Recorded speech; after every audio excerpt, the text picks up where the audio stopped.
Whereas men, it's different, isn't it? You know, us men, we can give up the meat, but not, or the dairy products, but not the meat. No, meat is the stuff of men. It's for hunting and butchering and killing and aggressive behavior. I'm not kidding. The psychological studies show this. Virility and strength and passion and aggressive behavior. That's what real men do. Don't they? Real men eat beef? You got it. So we can't give up our meat. There's a particular anatomical discussion about men that I want to go into with you for a moment. You've heard about how meat eaters have a certain anatomical and physiological qualities, like the sharp teeth and the jaws and the stomach size and the intestine size and so on, about how meat eaters, you know, have sharp teeth and so on, and plant eaters have flat teeth. You heard that whole argument. Let me just take it to one other level, and that has to do with a very important male organ. It's about macho men. Real men. You know, real men, it's about performance. And I really hate to get so basic with you, but it's the end of the program, so you'll probably forget this. But part of that performance, folks, is volume and potency. Okay? And volume and potency have to do with a couple of little organs that are attached to the prostate called the seminal vesicles. See, that's where you store the semen in the seminal vesicles. Listen to me carefully. Human men are the only meat-eating animals that have seminal vesicles. All other animals in nature that have seminal vesicles are vegetarians.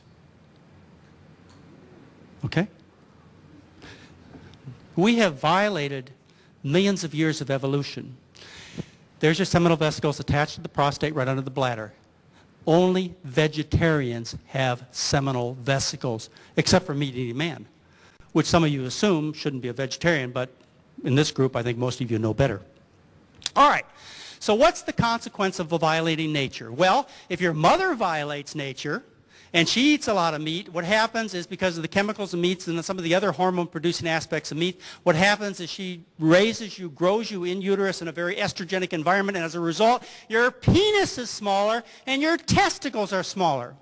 And in many cases, the urethra, which is where the urine is carried, does no longer end at the tip of the penis. It ends at the base of the penis. Hypospadia, it's called.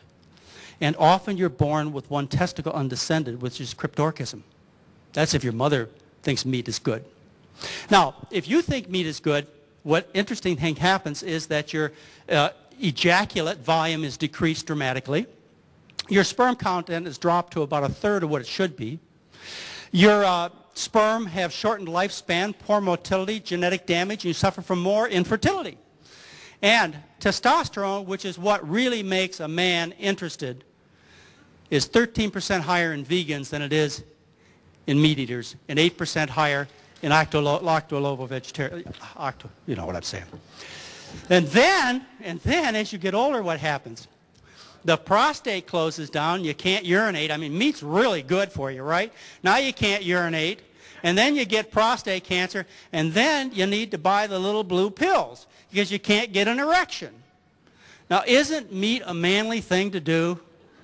You're impotent. You're impotent. You're infertile as a consequence of aberrant eating habits.